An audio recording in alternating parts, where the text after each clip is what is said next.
Hi guys! Papunta na tayo doon sa simbahan. At Ninang ang inyong lingkod pala. Yan. So, umuulan guys. Paano ba ito? Nasa labas na yung aming sasakyan. Kaya lang kailangan namin lumabas syempre muna. Siguradong basa. Yan ah. Ngayon guys, dito kami sa isang kwarto. Kasi dito may aircon.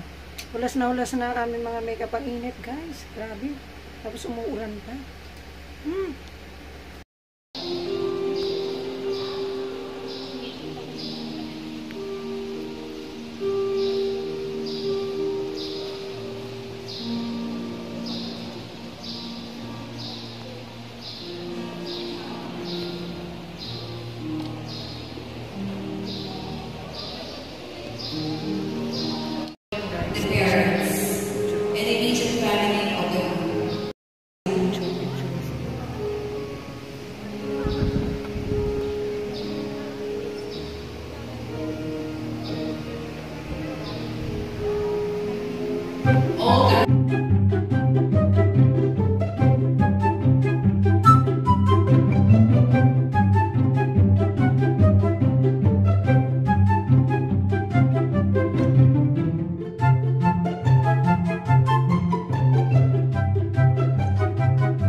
So yun nga guys, katatapos na naman ngayon ng ulan. Parang kahapon lang umulan din malakas yung araw ng kasal. Buti ka mo tumigil. Pero nung papunta kami sa church kahapon guys, ang tindi ng ulan. Pero maitindi ang ulan pero ang init naman. So summer ngayon guys, di ba? So ang lalakas ang ulan kahit summer. Di ba? So yun.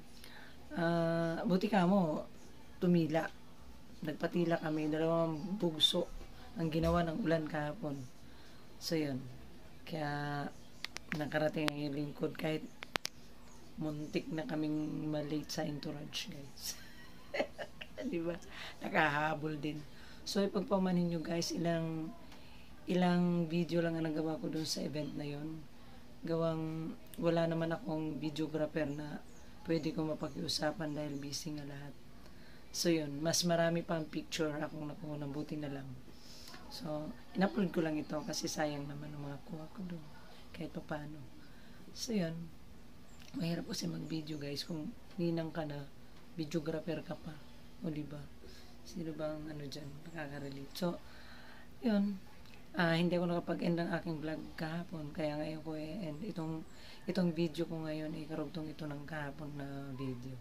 So yan, maraming salamat sa mga subscriber ko, kahit ilan pa lang yan, yung mga nananatili sa channel kong ito, yung hindi ako iniiwanan.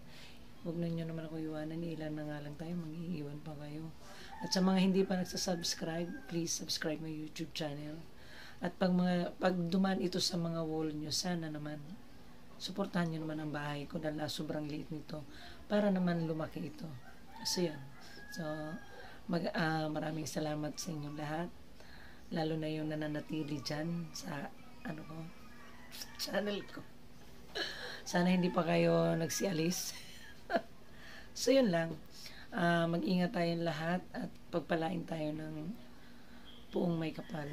So yun lang guys. Be good, be kind, alagaan at mahalin natin ang ating kalikasan. So, bye guys!